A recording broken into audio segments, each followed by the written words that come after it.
I'm with the AP, spent 200K. They told me the frost, rainbow face. They hope I fall off, ain't no way. I might be alright, but it ain't okay. Niggas got left, niggas went right, I went left and stay left, and ain't nothing the same. They run their lips, I put my purple and step in my foot in the pedal of rain. Spinning shit like I'm ahead of the game. You say they gon' drop and it better be flame. Lil' mommy gon' top, she gon' suck till I'm drained. My top 5 topping. What's up, you guys? Man, this is Rip Podcast, man. I appreciate y'all for joining me today, man. It's presented by Porter Prospect Productions. Like, comment, subscribe to the channel. Turn on that bell so that you get notified every time I drop a vid.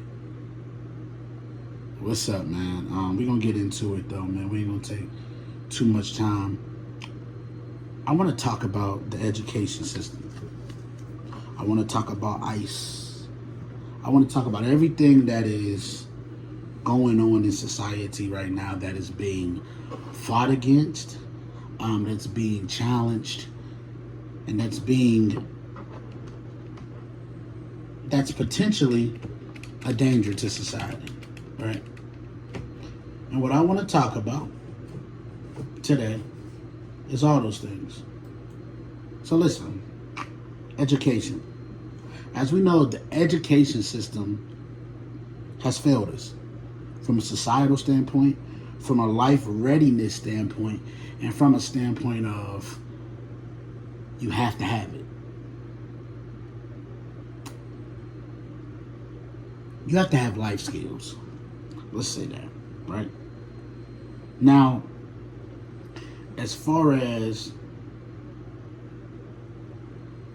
education, right? I think it's a great tool. Knowledge is power. But they also don't tell you that knowledge of life skills is more powerful than anything that you can read in a book. Because you have to live life. You don't live books. You don't live the other stuff. You have to live life. So life skills should be being taught in this education system. And the problem is now that we have is it's not being taught. They're being taught to get the right answer. They're not being taught to retain what they know. They're not being taught to retain what they know. I have nieces and nephews and stuff like that. And, we talk frequently. Matter of fact, after getting over this, I'm going to talk to them. And I ask, them to read a book. Come back and tell me what you learned.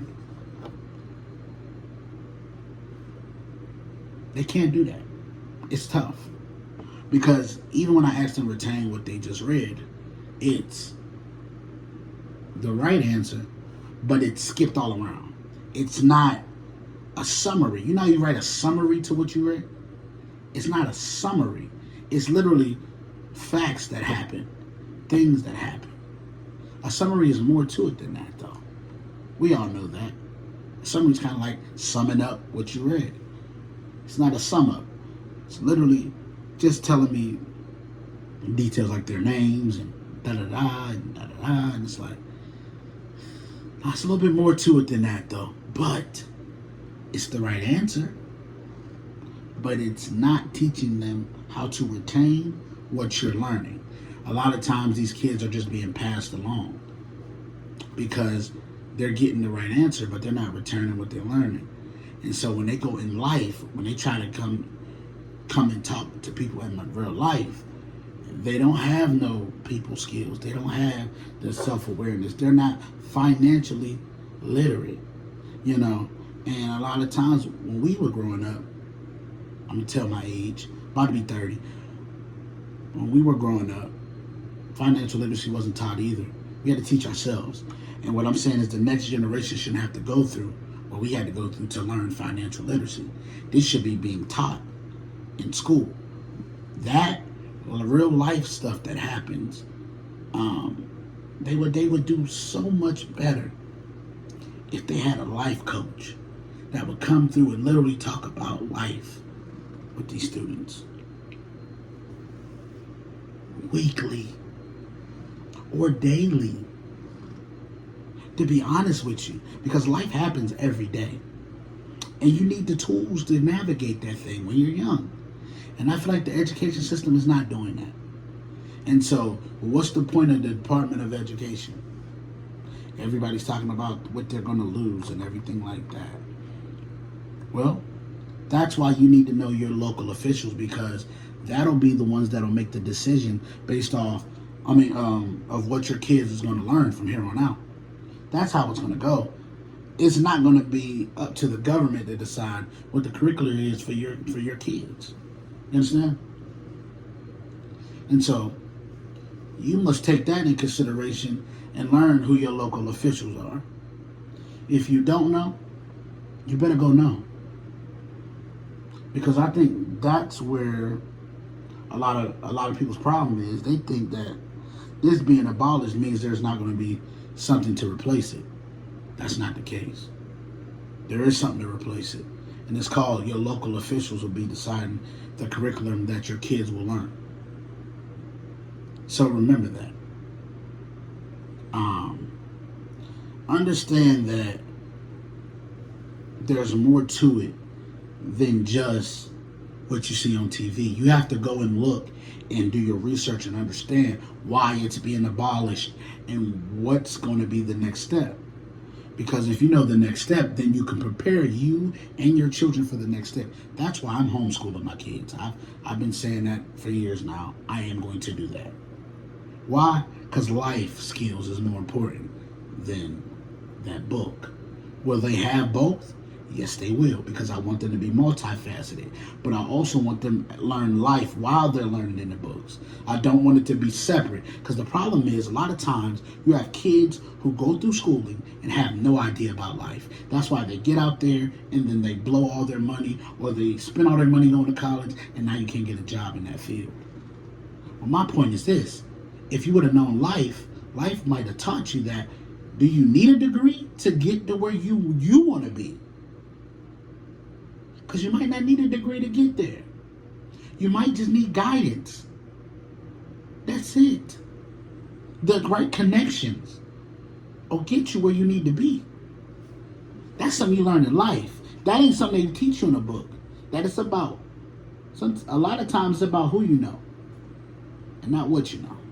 What you know is a bonus on top of who you know. If you know people and you know the stuff, that's a bonus. Understand that. And so then I see people doing these anti-ICE rallies and all this type of stuff, and I watch somebody get stabbed. Sorry, one second.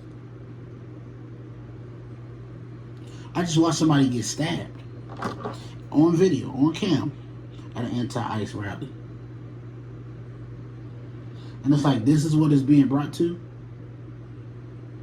We're not even understanding the bigger picture, which is, if we were caught in their country illegally, there wouldn't be no ICE to come get us. They would kill us.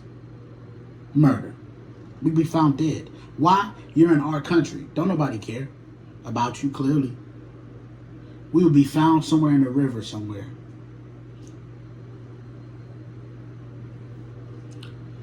Start treating people how they treat you.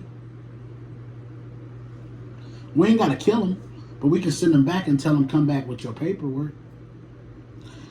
Like that, people are acting like he's kicking people out of the country and telling them to never come back. No, he's telling you to go get your paperwork right, and then you can come back.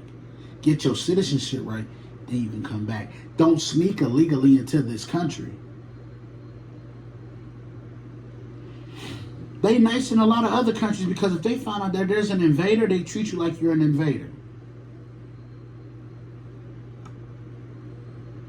All I'm telling y'all is, do your research. Understand how we're treated outside of this country if we're caught there illegally. There's a lot of our people that go down to the DR and never come back. Why? Because you stepped somewhere where you ain't had no business being. And when they find you there, what they do? Now we're reading about you. We don't see about you, we're reading about you. Come on, man. How many times we heard the story? Man, this couple of them went down to the Dominican Republic. They never returned. Come on, man. Stop making it seem like we're just so terrible for kicking these people out of this country. No, they need to go back and get their paperwork right and then come back. Nobody's banishing you from ever coming back to the country. We saying go get your paperwork right. Get yourself right. You can come back. But you can't be here illegally. No. That's not fair to my tax dollars that I pay. See, they're not paying taxes. They're illegals. So you got people in this country that's been getting away with not paying taxes. I wish I could. I wish I could keep that money in my pocket.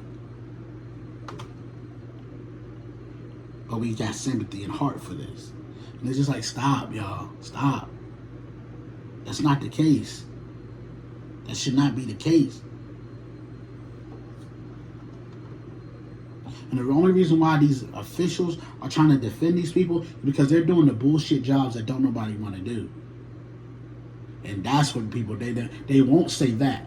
They won't admit to the real reason. They don't give a damn about those people. They keep their pockets fat. That's why they acting the way they acting. They keep their businesses going because they're doing the jobs that a lot of people don't want to do. And they paying them at a lower fee and a lower rate because they're illegal. And so their pockets is fatter now. If they're having to start get that money to people who you got to pay taxes to and pay real salaries to, they know their pockets is going to be lighter. So that's why they fighting for them. It ain't because they give a damn. It ain't because they really actually care. Remember that. This country's changing. Stuff is changing. Get ready for change. It's been run fraudulently and by frauds this whole time. So get ready for change. It's got to happen. All right? Listen, I appreciate all the love and support. I want to thank you guys for joining me today, man. It's been a great show, great pod. This is the Woke Podcast presented by Porter Prospect Productions. I'll see you guys next Saturday. Until then, peace.